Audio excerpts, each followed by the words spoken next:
What up, world? You already know what time it is. The boy man, Mr. Host of the moment. We need to brag no boast. All we ever did was give a toast to the real folks who done paved the way in the real way for us players to play. I'll parlay this great game that we got for y'all today. Yeah, I know. My Eagle had a good preseason game, but they didn't win. I know. Calm down now.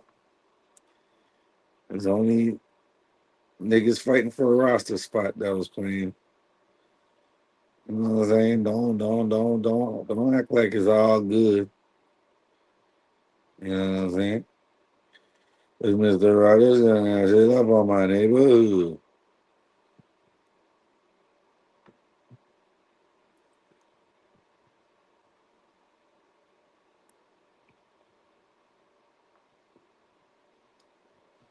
But let's think about this whole Keefe D murder trial. Now, you think that he's a scapegoat?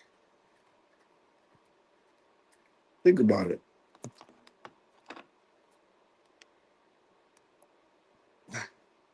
Now he's proclaiming not to be there. But the whole time he was saying, yeah, he was there, this, that, and the third.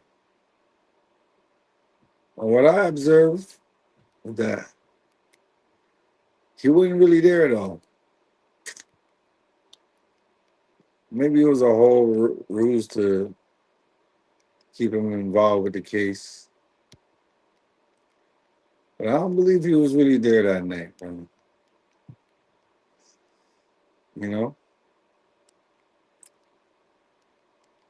When they interviewed one of the girls that were there, I don't think she's seen exactly what happened, but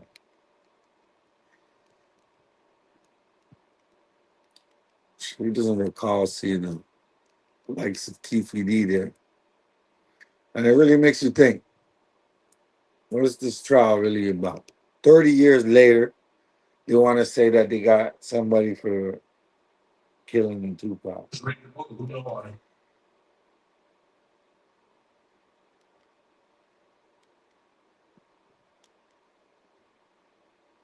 So they say it was a revenge plot and whatnot. Uh, I don't believe that. I don't believe that one bit. You know?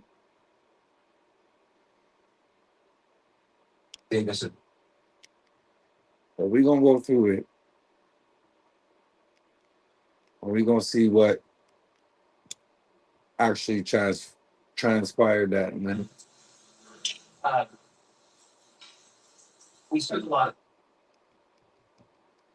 And it makes you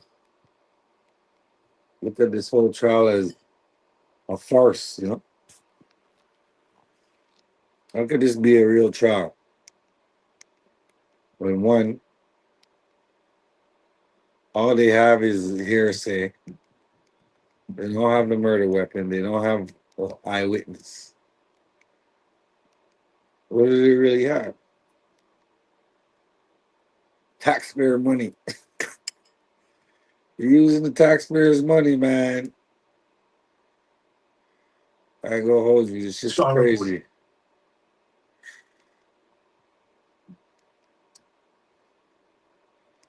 You know what? We're gonna go ahead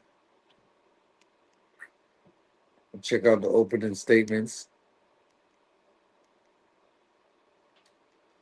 And y'all tell me how y'all feel about it.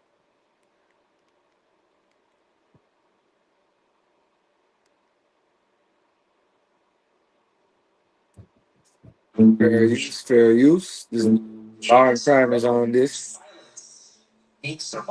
Salute to God. Yes.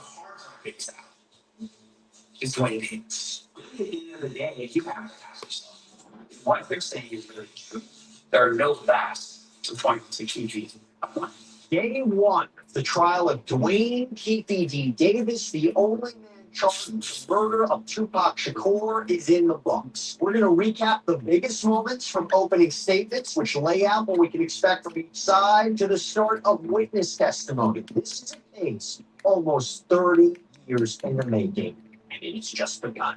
Welcome to Sidebar, presented by Law and Crime. I'm Jesse Weber. Here we are.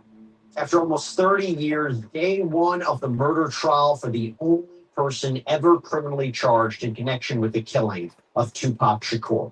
Out in Las Vegas, Nevada, Dwayne Keefe D. Davis is charged with murder with a deadly weapon with the intent to promote, further, or assist a criminal gang. And a jury will have to decide if he is guilty or not guilty. 16-person jury, 10 women, 6 men, 4 of them alternates. The hip-hop icon was gunned down on the streets of Las Vegas back on September 7th, 1996, in a drive-by shooting, and prosecutors allege that Davis orchestrated this killing. Not that he actually pulled the trigger, but that he facilitated it, that he aided in the commission. So why does the prosecution believe Keefe D did this? What evidence do they claim they have against him? Well, let's go to the opening statements, okay? Which, from a legal point of view, I have always said, are some of the most important parts of a trial. They are technically not evidence. It's a preview of what to expect in this case, both from the prosecution and defense. But I will tell you, there are some statistics and studies out there that will show jurors, even though they aren't supposed to, will decide a case or lean a certain way after opening statements. So, with that in mind, here is Prosecutor Binu Palal laying out the scene, the stage, the context, the case against Davis. On September 7th, 1996, Tupac Shakur came to Las Vegas to attend a Mike Tyson fight. Binu Palau is the prosecutor. Along with Suge Knight, Trayvon Lane, and other people that were with that group, ran into a person named Orlando Anderson.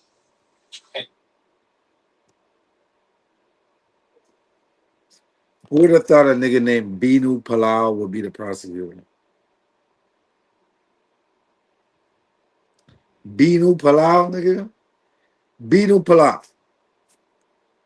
Of all niggas' names, Binu Palau. But like, I get it. There's a lot of, Indians in law enforcement and then shit like that. Well,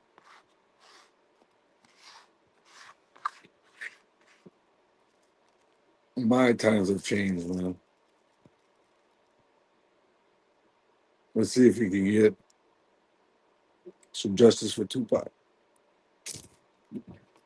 Orlando Anderson is a defense nephew.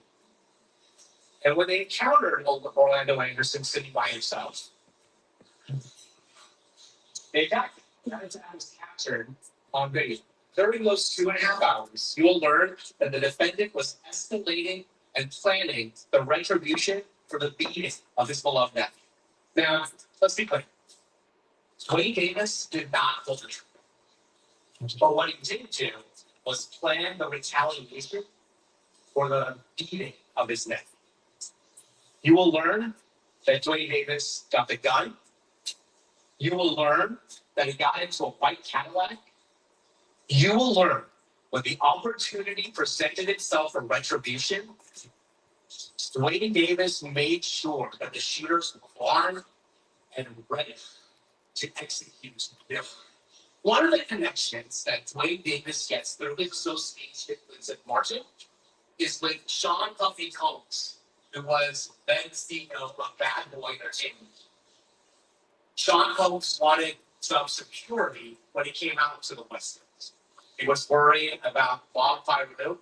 He was worried about the members of Death Row Records. And so Dwayne Keefe D. Davis agreed to be around to act as unofficial security for Sean Combs and his artists when they came out west, in order specifically to ensure there are no problems with Wildfire and Death Row Records. And this took a rivalry between Wildfire and Southside Compton Crips, and that's cool. And those tensions boiled over in the Lakewood Mall in the summer of 1996. Yeah, so you're looking at this surveillance footage of this purported beating of Orlando Anderson at the MGM Grand, okay, this hotel in Las Vegas. This is right after the Mike Tyson fight. Let me just say something real quick. I know this is a little bit of a 180, but I have to call it out. Great sponsor of ours. If you run a business, if you have your own business, you know that in and of itself is tough enough. Why make it harder doing things manually or relying on claims Davis did? Dwayne Davis hears about this beat. And what you will hear that is that in his world, there is no question that a response is required. What we learn is that Dwayne Davis is obsessed about the beating of his nephew. And frankly, that's not an unusual response. What's unusual is the next steps Dwayne Davis takes. Unusual for the normal person, maybe not unusual for the coach. Dwayne Davis decides he is going to organize a retaliation, that this meeting cannot go unanswered. Then he runs into a person named Zip Martin. Remember, Zip Martin, that was the connection with Bad Boy Entertainment from New York. And Zip Martin tells him that he has a gun and that he can come help him out. As you just heard, if you've been following our preview coverage of this trial, this case is largely, if not almost entirely, based on Dwayne Keefe D. Davis's statements. Okay, and it's not just what witness A claims Davis said. No, these are recorded statements and also potentially, allegedly, a book that he wrote. These are statements that Davis has made over time where he, as the prosecution will argue, allegedly confessed to his participation in Tupac's murder. For example, this is when he reportedly sat down in 2008 to speak to a task force that was investigating the death of Notorious B.I.G. And while he allegedly made statements as early as 1998 about Tupac's killing, it was in 2008 when he does this secret interview. So they were investigating the death of Notorious B.I.G. Christopher Wallace, killed 6 months after Tupac. And according to the prosecution, the feds approached Davis because he was apparently leaving the same party in LA, the one that Wallace had left right before he was killed. According to the prosecution, they picked Davis up on this narcotics trafficking beat. They have this case against him. He claims, look, I don't know anything about Notorious B.I.G.'s killing, but I do have information on Tupac's killing. What he tells it, he tells it they had this and they had one off the comment. Like, you don't know it was on it's stupid. Who's there? Everyone had this one. He was talking about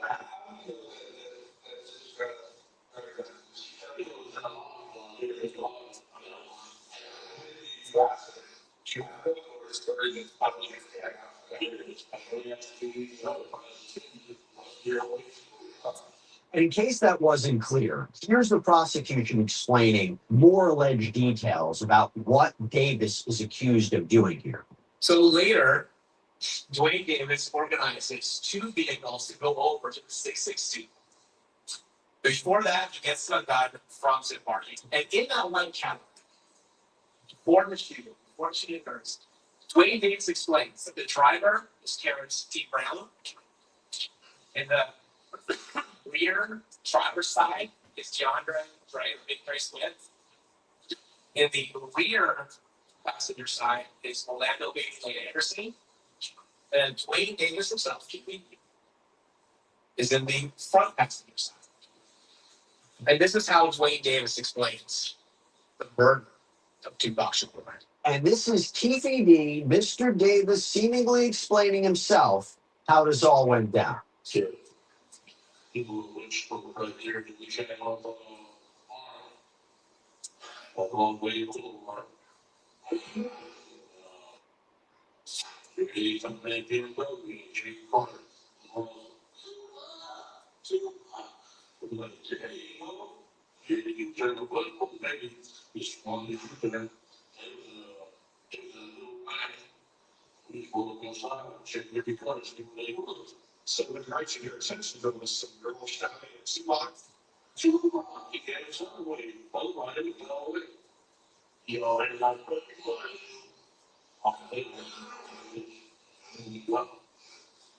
did he turn and pour alongside of it?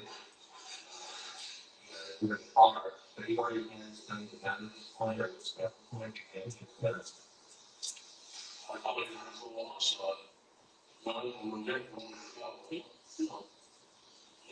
people go police like. So you were gonna you were fit the glass with you guys too, or you were so you had the gun just pass you're like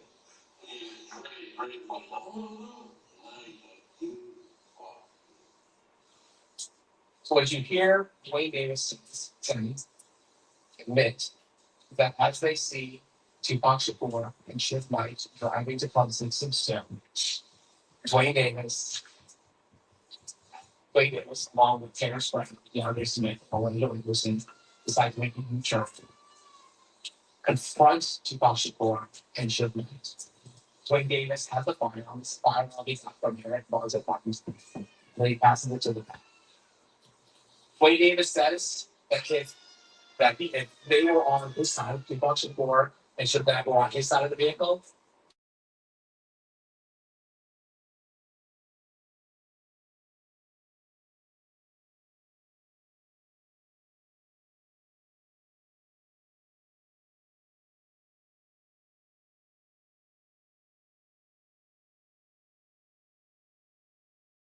over and over again.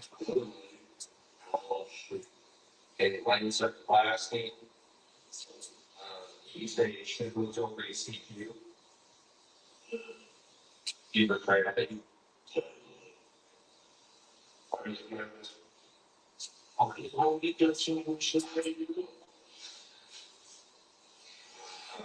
When he looks over to, and then when Tupac is he getting shot, again, the story is Tupac's trying to, you know, yeah, what you see after one side.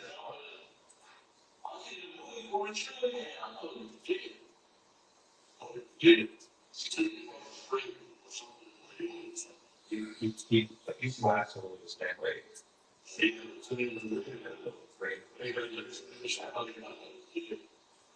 Okay. So you guys. You hold the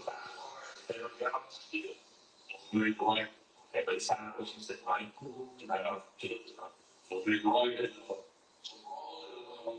sí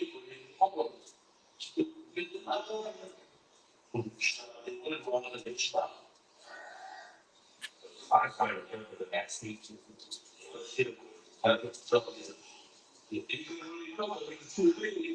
Now, this case is not just based on one recorded 2008 interview. It is based on multiple alleged statements, and it is that frequency and the circumstances surrounding those alleged admissions that could prove problematic for Keefe D. In 2009, Davis is being so helpful to federal authorities that he actually flies out to New York to try and get Zip Martin to implicate himself in the Tupac Shakur.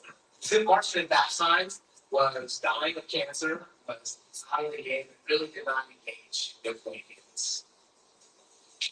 In 2009, though, Dwayne Davis gives an interview to Las Vegas Metropolitan Police Department Detective Dan. Now, Dwayne Davis is more guarded in that interview. There's a difference that in the interview at 2000. It's not a secret problem. But Dwayne Davis does the training that he was in Las Vegas, that he was mad about all the noise. He was the noise. That he was in the White House, that he procured the fire that ultimately killed Tupac. So, in 2017, Dwayne Davis decides to go public. He's approached by the producer of a show called Death Row Chronicles that appears on BET. And this is just a small portion of what he says is his motivation for appearing.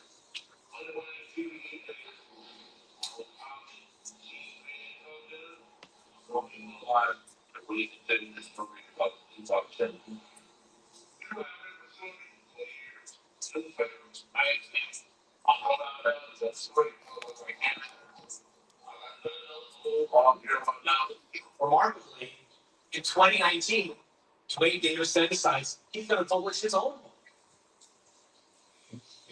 And with regards to the book, it is certainly a lot of self-aggrandizement. But again, the core remains. He was mad about Orlando Anderson being about the beating of Orlando Anderson. He was in Las Vegas. He got the gun. He was in the White Cadillac. And he handed the gun to the sheriff. So you ended up getting in the car with Baby Lane and them. We on the road down here. We ran the museum. We went up to the light on Sunset and Ringo and dude we acting like he was in a parade or something. And then BMW hanging out going, Tupac, Tupac. And then he was hollering for him. Oh, yeah, look at that. Came up on the side of him. Now, there's something key here that the prosecution hits upon. One emotion that allegedly surfaces from Keefe D, which the prosecutor claims shows that he participated in this killing of Tupac Shakur. And that emotion is anger. And again, what remains, even as late as 2020, 2021, 22, is Dwayne Davis's visceral That's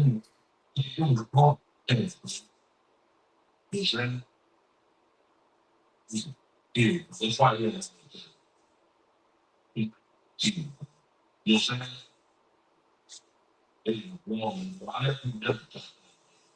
he don't know my name. One doesn't speak all the time.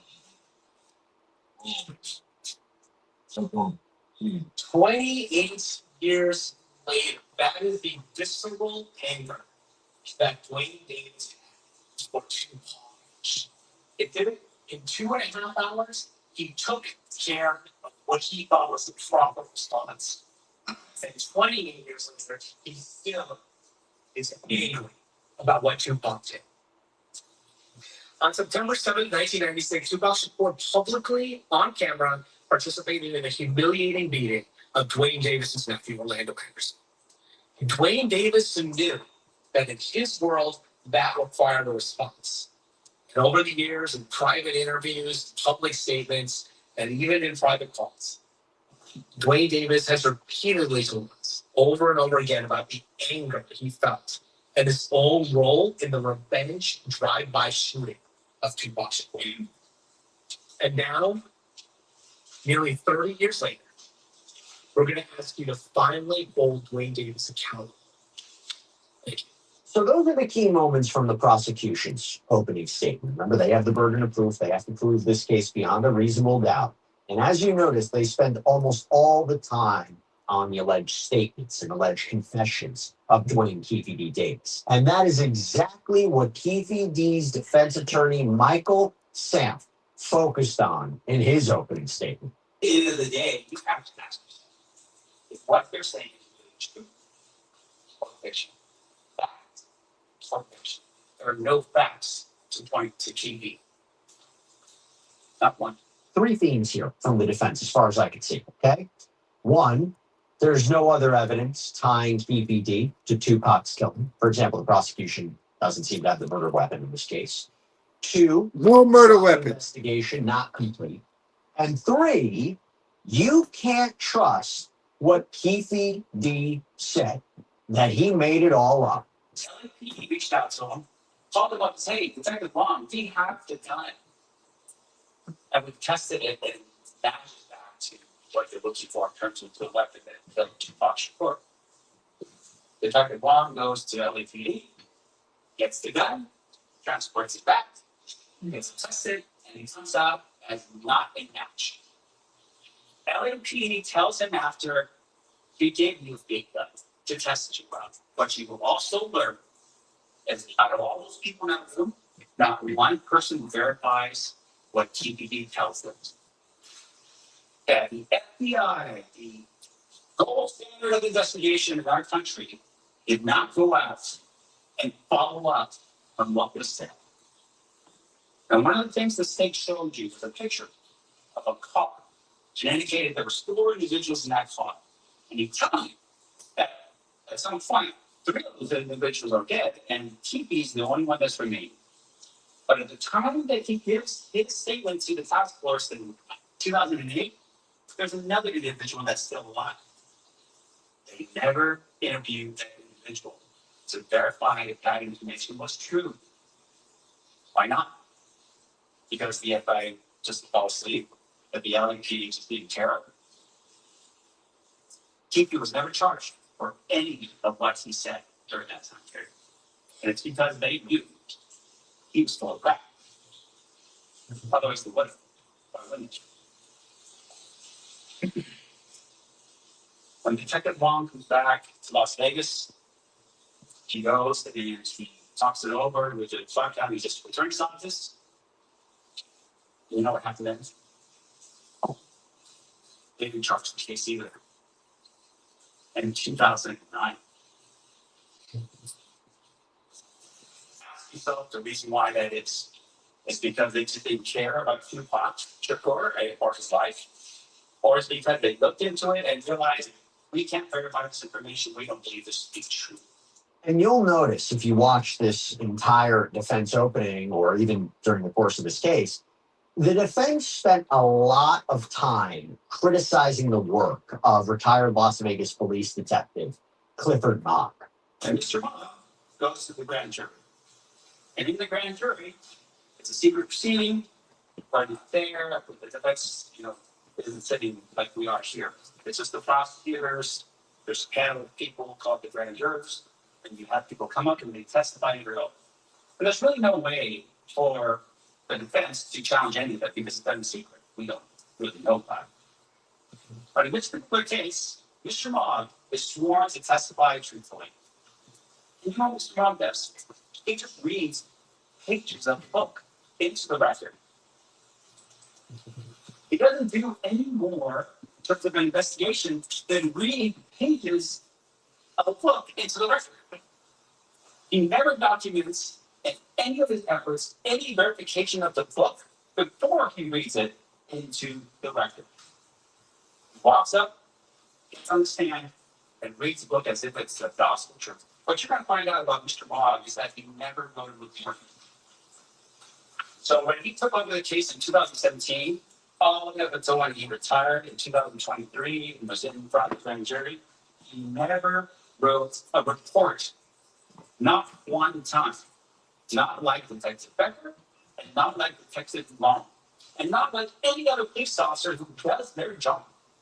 This man never writes a report. One of the other things the defense did in their opening statement is they called out the prosecution's witnesses, like Reggie Wright Jr., who, by the way, I've interviewed before. This is somebody who worked as security for Death Row Records. Attorney Saft claimed he's a felon who wasn't around when the shooting occurred, that he allegedly ordered people to lie during the investigation. The defense also mentioned Devonta Dirk Rock Lee, who Saft claimed is a paid informant who will say whatever he needs to.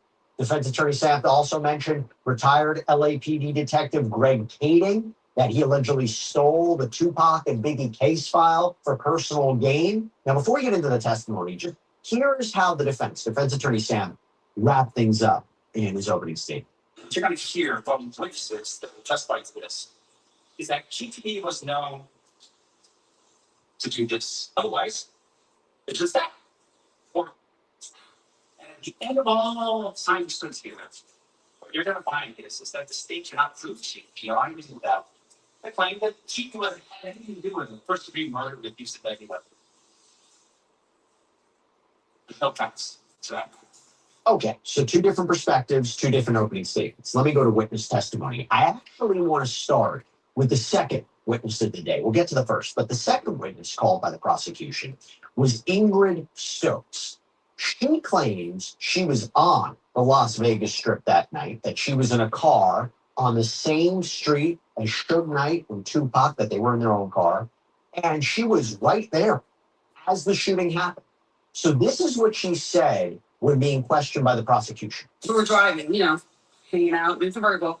And my girlfriend, Lauren, at the time, she knew Suge. And she told us, hey, there's Suge. Pull up next to him. I'm going to ask them what they're doing. And so Shalane was the driver. She slowed up closely. And so you said Shalane was the driver. Yes. What were you seeing? I was the passenger in front. In the front passenger? Shalane's driving. You're in the front passenger, and the other two women are in the back seat. Yeah, Tanisha's behind me, and then Lauren is behind the truck. After all these years, you still remember that. Yeah, some things you don't forget that way. And so then when you start driving, when you see Shug and your friend starts talking to Shug, what happens? They were talking and she was like, "What's going on? What's happening?" We look over initially, pull up to the car, and we kind of nod or say hello, that kind of thing. But we were in our own little world. While she was talking to him, he said, "Hey, we're all going to the club. Why don't you follow us? Get behind us and go with us." There was a car behind us, and they kept going around us trying to get in front of us. We almost hit the car when we were trying to drive off. There was a car in that last lane that was the turning lane, and it was a white 4-door. Can't tell you what kind. I just know it was like white-ish. And we almost hit him. We were trying to get away. Were you trying to pursue the white car? No, just trying to get away. The police officer made us sit on the ground on the sidewalk in front of everybody. Cars are still, I think, may have been passing. So it was kind of an odd situation where they were like kind of rude to us, and then they're treating us like we're suspects. We really didn't know what happened now. Now I want you to listen very carefully to what she says when questioned by the defense on cross-examination.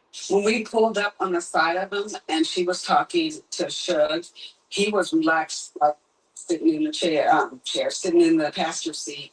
And Shug was relaxed talking to Lauren. Nothing, like there was no engagement. Okay, so as you're sitting there and you pull up, Tupac was not hanging out the window and you're doing something out of the window. Absolutely. Okay. His torso was not sitting on top of the window yelling to his fans, Tupac. No, there was no fans around. They were just driving the car, listening to music like we were. What I took away from that, does that account contradict what Keefe D said in one of his interviews, where he seemingly claimed that people were yelling, "Tupac, Tupac," and he was leaning out the window? She seems to disagree with that account, or her account's different. So I think the defense is trying to mount the argument here. It can't believe what Keefe D said, that he's an unreliable narrator. Something to think about. Now I want to go back to that first witness of this trial. Okay, Gary Dale worked for the Las Vegas Metropolitan Police Department. He was working on a bike team the night that Tupac was killed. Claimed that before the shooting, earlier in the night, he stops this black BMW that he claims had no license plates, and he says was occupied by Suge Knight and Tupac Shakur. But this is the key moment. Listen to this account of what happened after the shooting, and I will tell you, it is chilling to hear and legally potentially important for the prosecution. Fast forward about, say, 10 minutes later, something unusual happened. What happened? We were continuing riding on the strip area. We were heading southbound on the boulevard, and we heard some calls come out about a vehicle. Can't remember exactly what was said, but heading up towards Harmon, we saw a vehicle that had been described in the median of the road. It looked like it had ran up on the median and was stopped there in the middle of the boulevard. What do you do when you see that? I would approach the vehicle. And is it you and Mr. Goldberg, or Mr. Goldberg and I?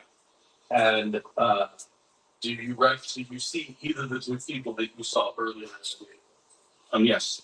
And who was that?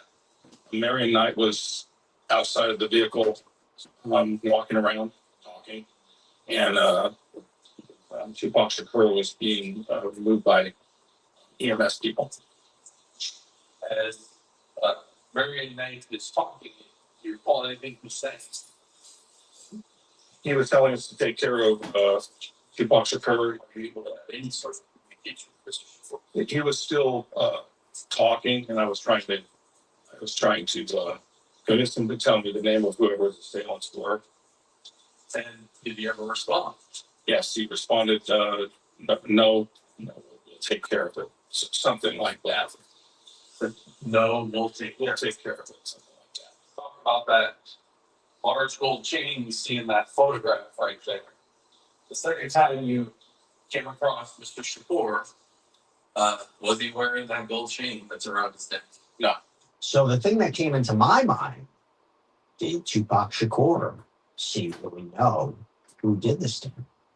And if there's a continuation of events here, Orlando Anderson, and then this is retaliation, you can see why this might be pivotal for the prosecution. But there you have it. Okay. Some of the biggest moments from day one. We're planning on doing this every day. We want to make sure that you have a full recap of the most important moments from each day. We're going to analyze it for you as well, both from the prosecution and the defense. What is going on in this case? And by the way, you can stream this trial for yourself on the Long Crime Trials channel. Hopefully you can check it out. Okay, before we wrap things up, I want to just tell everybody something. So on Sidebar, we break down major trials, we walk you through the key pieces of evidence. Sometimes we're kind of limited on how much we can show you. That is why, if you haven't heard yet, you can look at everything on case files on the Long Crime Plus app. We have it for Tupac Shakur too. So we are opening up the evidence vault so you can inspect the raw body cam footage, the 911 calls, the crime scene photos, the full trial tapes firsthand. Plus, get ad-free streaming of all your favorite Long Crime and Court TV shows. You can see the full picture for an entire month free. Head on over to longcrimeplus.com, enter promo code SIDEBAR, and start exploring today. And that's all we have for you right now here on Sidebar. Everybody, thank you so much for joining us. And as always, please subscribe on YouTube, Apple Podcasts, Spotify, wherever you get the podcasts. And you can also check us out on NBC as well. Thank you so much. Scapegoat, y'all. They're paying him to go around talking about Tupac, talk about he killed Tupac, and he never even did this shit. So that's how you know it's a whole lot of bullshit involved. They didn't even write a report. That's very suspicious to me. For anything else. So the trial for the murder of Tupac Shakur is underway. And there is something very interesting going on here because Keefe D, who is on trial, not for shooting and killing Suge Knight, but for Tupac Shakur, rather. Suge was in the car. Sorry about that. Not for shooting and killing Tupac Shakur, but for orchestrating, right? For being the mastermind who, according to police, actually bought the gun, put the gun in the hand of the man who did pull the trigger that night in Vegas 30 years ago. Now, as you mentioned, Tupac was in the car to the passenger seat. The person who was driving the car was Suge Knight. So Keefe D said he was hanging out the window.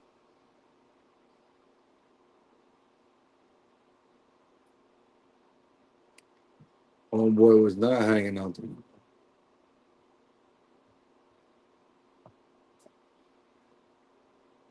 You know what I'm saying?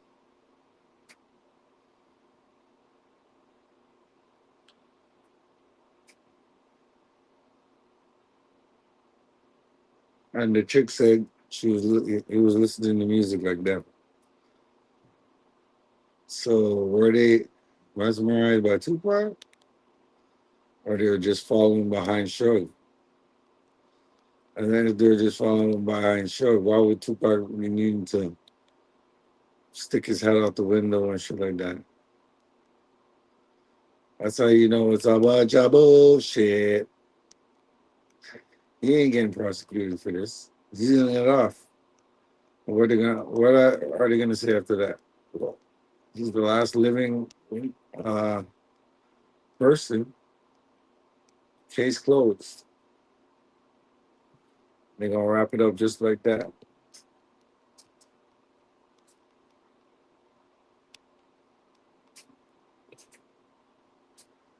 It's sad to say, but it is what it is, and it ain't what it ain't.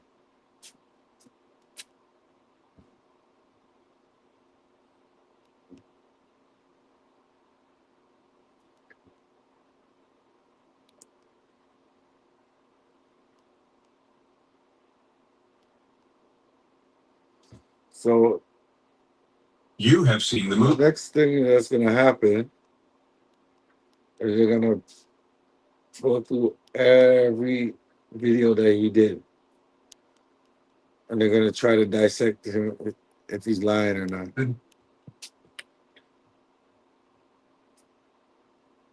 So everybody that really cares about Tupac, don't take this situation as face value, way beyond this shit, because it's like we're regressing, Keefe D had nothing to do with this shooting. And he wasn't even in Las Vegas at that time. So for them to bring him back up like he's some type of big player in the game. Yeah, he probably was a big player at that time, but they're trying to kill two birds with one stone, you know? Lock him up for a good amount of time after he did all that, those atrocities, and thought he could get off scot-free. Nah, the devil wants his payment, man.